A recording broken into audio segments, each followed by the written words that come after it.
Dan menurut Bung Guntur tidak ada lagi keraguan kalau itu bukan melompat. Saya begini Bang Nas, makanya logika saya ke situ, makanya saya menunggu hasil forensik itu dulu Bang Nas.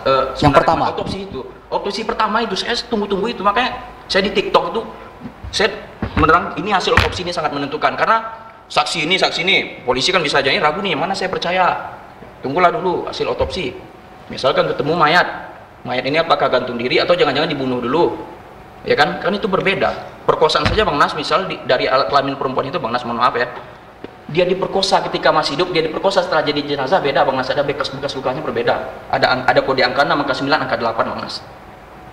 Di forensik itu dijelaskan, dokter forensik menjelaskan itu, guna sehingga kita, apalagi penyidik itu yakin peristiwa ini peristiwa pidana, baru setelah itu diperlukan ahli hukum. Kalau penyidik nggak ngerti hukum, ya kan, nggak ngerti dia hukum, ini hukum, baru ahli hukum. Tapi ahli dokter tadi udah harusnya bikin terang, bukan membikin galau. Kalau dari bacaan Bung Guntur, sebenarnya di otopsi pertama itu sebenarnya jangan-jangan sudah jelas tapi tidak mau dibuka begitu. Bisa, segala kemungkinan itu terbuka Bang Nas. Pertama bisa jadi, itu kan bisa jadi ya. Atau yang kedua bisa jadi juga karena tidak profesional. Sama Bang Nas, pengacara ada yang pintar, ada yang hebat, ada yang goblok Bang Nas. Saya nggak mau menghina profesi orang. Semuanya itu ada Bang Nas. Ada juga yang pintar, ada yang goblok, ada juga yang baik, ada yang jahat Bang Nas. Ada yang berani, ada yang penakut Bang Nas. Semuanya sama Bang Nas.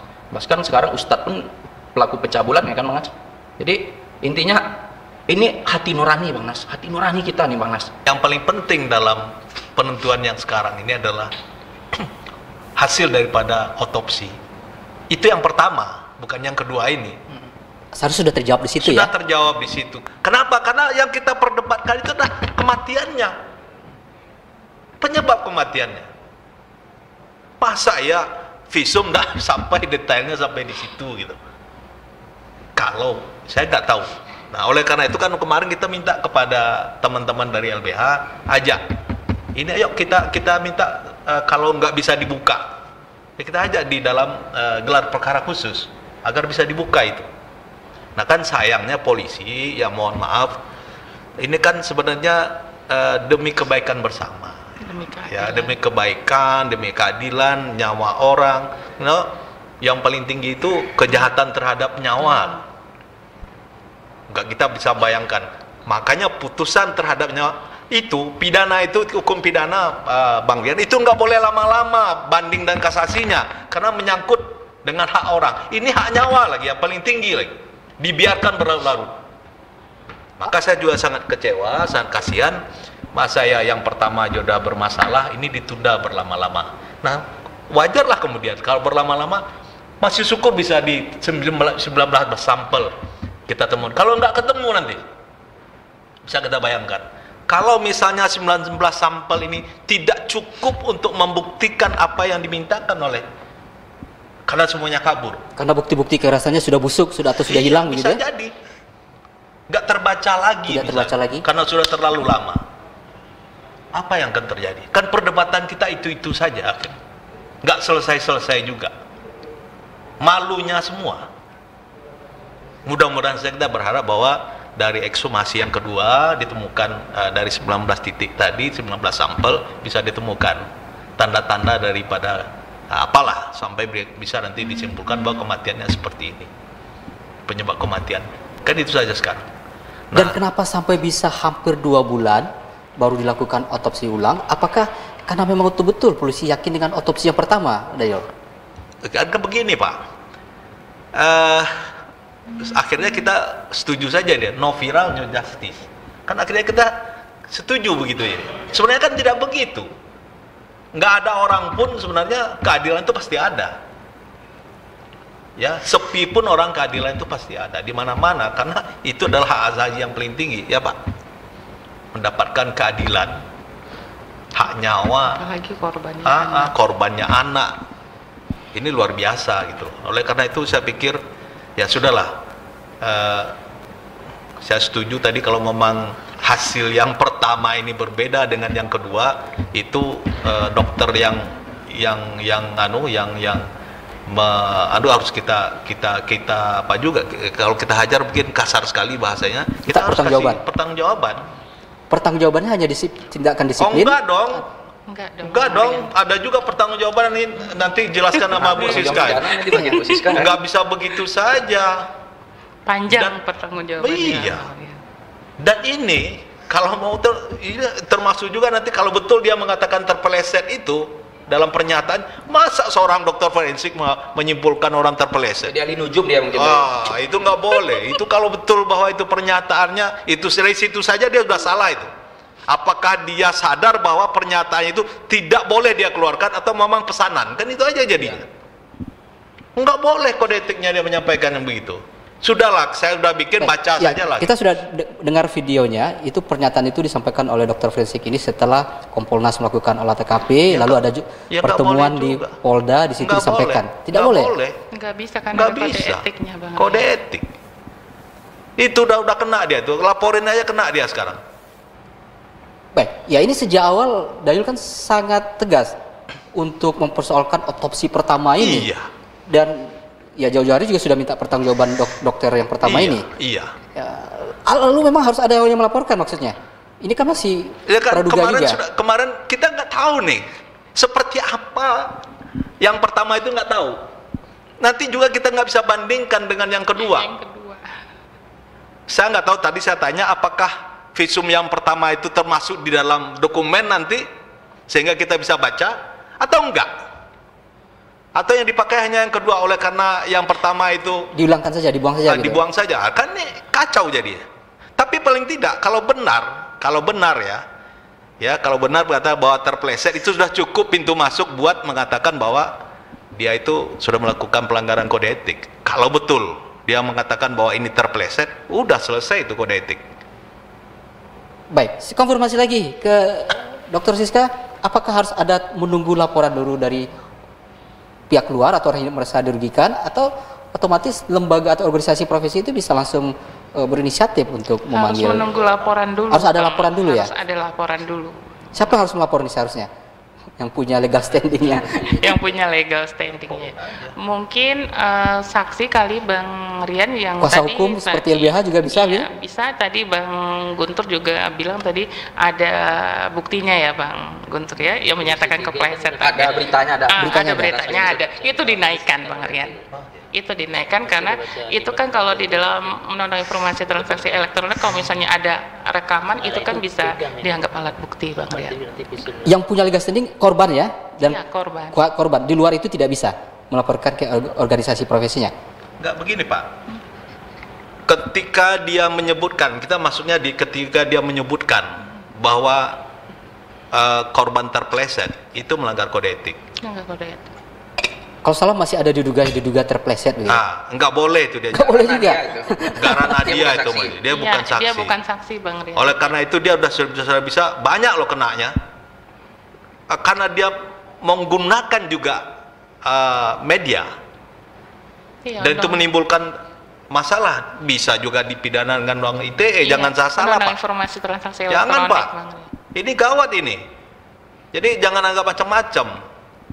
Saya khawatir nih kalau dilaporin apakah akan ditindak oleh polisi atau tidak. Ini pertanyaan juga kemudian. Harusnya kan dokter di sini Bang Nas. Ya. Harusnya dokter itu saat otopsi itu dia terangkan pertama yang disampaikan tadi Dayul. Apakah di jenazah ditemukan air dalam paru-parunya? Terus yang kedua karena yang bikin heboh ini kan rusuknya patah ya Bang Nas ya. Dan menusuk paru-paru. Menusuk paru-paru ya. Dia terangkan itu. Dalam ketinggian dari jembatan sekian meter itu orang jatuh kira-kira menurut logika keilmuan dia ya. Terjatuh, ada tidak ruang yang patah itu cuma rusuk kaki, tangan, kepala aman kan nggak ada cedera di tangan, kaki, dan kepala. Untuk sementara pemberitaan kita bisa akses itu ya, kepala bersih. Kira-kira mungkin ada teorinya, oh itu jatuh yang seperti ini, Superman mungkin kan. Oke, harusnya dia menerangkan seperti itu sehingga masuk akal lah patahnya rusuk tadi karena ada orang melompat. Tapi ternyata tidak bisa dijelaskan itu Bang Nas, maka jangan tutup opsi kebenaran yang lain. Apa opsi kebenaran yang lain? Misalnya nih, ini misalnya ya, rusuk ini patah karena dipijak oleh sepatu, karena dipukul oleh benda keras, karena ditendang. Jangan ditutup opsi itu. Itu yang hukum itu Bang Nas, untuk keadilan Bang Nas, bukan untuk satu buah perspektif ya. Penafsiran. Dia memberikan penjelasan itu. Yang kita kan orang awam, bukan kedokteran, kita nggak ngerti itu. Dia tugas dokter forensik itu menjelaskan itu. Iya, saya konfirmasi lagi ke Pak Yuspar. Ini banyak yang kasus-kasus seperti ini sampai di kejaksaan lah sebagai penuntut umum dulu Pak Yuspar. Biasanya di dalam visum et repertum dari otopsi dalam itu biasanya hanya jenis kekerasan saja dijelaskan atau ada jenis kekerasan itu dijelaskan lagi penyebab kematian dan cara kematiannya. Kalau di visum repertum itu ya kan alat bukti surat ya. Jadi seorang dokter itu kalau membuat keterangan dalam visum repertum itu sangat rinci sekali. Mulai dari jenis kepala, kekerasannya dulu, tangannya, apa seluruhnya batang tubuh itu dibuat itu. Nah, di mana di situ akan terlihat nanti apa akibat kematiannya itu. Jadi mungkin karena benda tumpul atau mungkin karena apa gitu kan. Di kolom kesimpulannya itu, keterangannya itu ada di situ. Nah, di situlah kita melihat bukan terpleset, nah ada kata-kata terpleset sana. Kalau ada buat kata terpleset itu tidak benar itu. Itu bukan ahlinya, keterangan ahli itu. Keterangan ahli itu dia melihat apa yang dilihat ada di tubuh manusia itu. Apa yang dilihatnya itu ini yang harus diterangkan dalam visum itu. Rinci sekali, panjang sekali itu.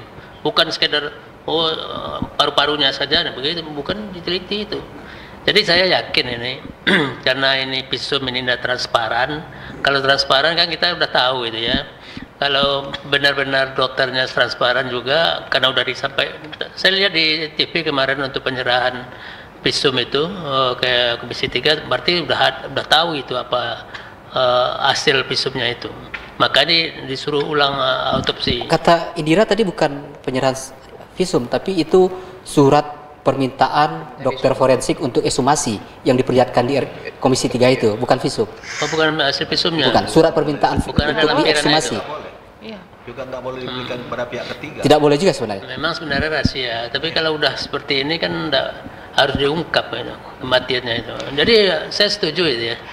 Kalau dokter forensiknya emang yang pertama itu main-main ini sudah membuat apa tadi? Gaduh. Baparang orang ya. Ini memang 263-nya melekat ini. Gaduh, udah jasa penuntut ya ngomong. Iya, melekat ini. Ini udah membuat keterangan palsu itu. Ya, berupa alat bukti suratnya dan dipalsukan atau membuat keterangan yang tidak benar. Itu udah mantap itu. Saya rasa ini Baik, artinya tinggal menunggu dari LBH ini. Kita tunggu ini hasil yang kedua ini. Kalau membuktikan bahwa itu palsu harus ada pembanding. Pembanding ya. Tapi pembanding yang saya dulu. bilang tadi itu dia mengatakan terpeleset. Dekatkan ke mic. Yang saya bilang tadi dia mengatakan terpeleset itu melanggar kode etik. Tapi mengatakan bahwa suratnya palsu itu harus ada yang Pembandingnya, aslinya, ada aslinya. pembandingnya. Benar itu seperti apa? Itu yang tidak bisa seperti pernah apa? kita tahu gitu ya. Ya. Kalau nanti bahwa yang pertama tadi berbeda dengan yang kedua, duduk dia 263. Ya kan? Tapi ketika yang pertama itu hilang, nggak ketemu, ya nggak duduk juga 263-nya. Ya kan? Sampai sekarang kan nggak tahu nih di mana yang hasil visum pertama kita nggak tahu dan pernah juga diekspos. Karena tapi kesimpulan yang bisa kita tangkap yang dikatakan tadi itu adalah seperti yang dibilang Pak Kapolda kan, bahwa penyebab kematiannya kira-kira karena dia jatuh. Kira-kira dia melompat, nggak ada ditemukan, artinya kesimpulannya nggak ditemukan di dalam tubuhnya itu di dalam paru-paru nggak ada ditemukan sama sekali, termasuk di paru-parunya ada air, kan itu artinya, sehingga kesimpulannya adalah dia melompat. Dia di dalam paru-parunya ada air, sehingga dia mati kesimpulannya matinya mati adalah dalam air gitu. Asfiksia. Baik.